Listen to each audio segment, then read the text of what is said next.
There is variation in Nimzo Indian that lately I see more and more becomes more and more popular.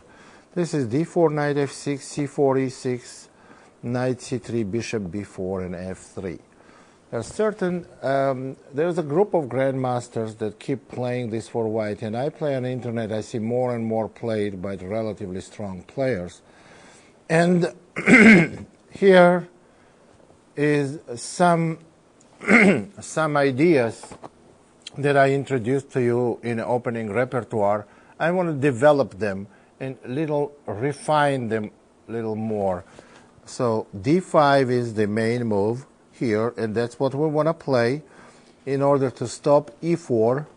d5, white plays a3, bishop e7, white goes e4, and that's what the white's idea was. Anytime white plays f3 in the opening theory, in different openings, f3 may be played with one idea only, to go e4. Otherwise, you cannot justify taking the f3 square away from your knight.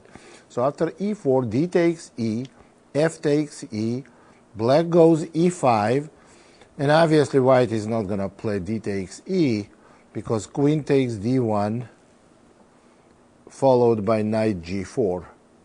So this is not good for white. d5 is the main move in bishop c5. Now, in this position, there are two moves for, actually three moves for white. The main move is knight f3. Now, let's look at move like bishop e2. On bishop e2, we play knight g4, threatening knight f2, and when white plays bishop takes g4, we go queen h4, g3, queen takes g4, with a very good position for white. So that's why white doesn't play bishop e2. They play knight f3 as a main move, but let's look at bishop g4 as well. Now we can go bishop d4, or even go h6, bishop h4, and now bishop to d4. White continues development. Notice that if white goes knight e2, black goes bishop g4. So white goes bishop d3 before they play knight e2. And on bishop d3, we play here. Well, this is the position that we have to play very accurately for white.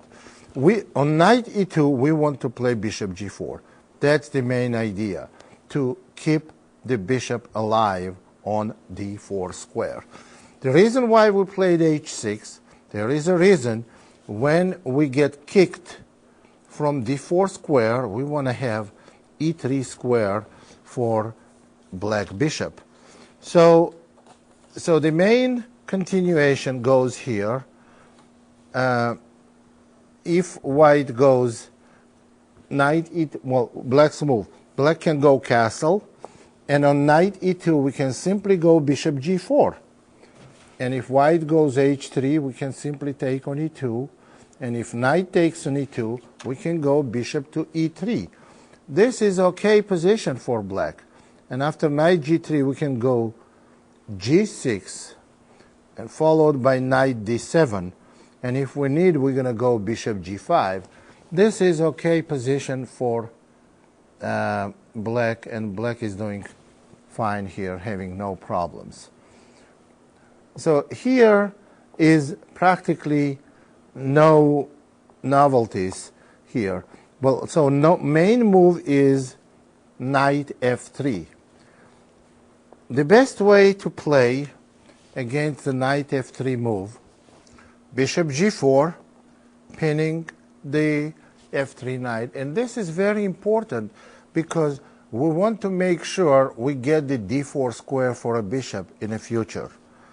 So, and after h3, bishop takes f3, queen takes f3, we play knight to d7, and on bishop d3, we just simply go a5 to stop b4 move. After a5, white goes bishop d2, black castles, and white castles long. Now, this position is also interesting. Well, black has difficulties immediately storm on a queen side, so the good move here is knight e8. This was already played in a game between two grandmasters. King b1, knight to d6, and after rook c1, queen to e7, and after rook h to e1.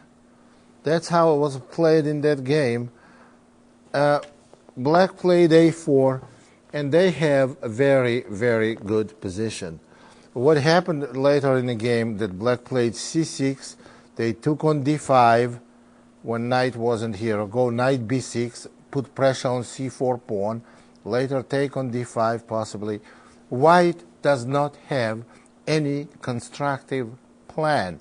White has great difficulties to achieve any progress. So we like black's position here, and I would gladly play it myself. Maybe bishop d4, knight c5. Black has good chances on the queen side. They have a lot of outposts for the knights. Position is closed, and bishops are not nearly as strong as the knights are.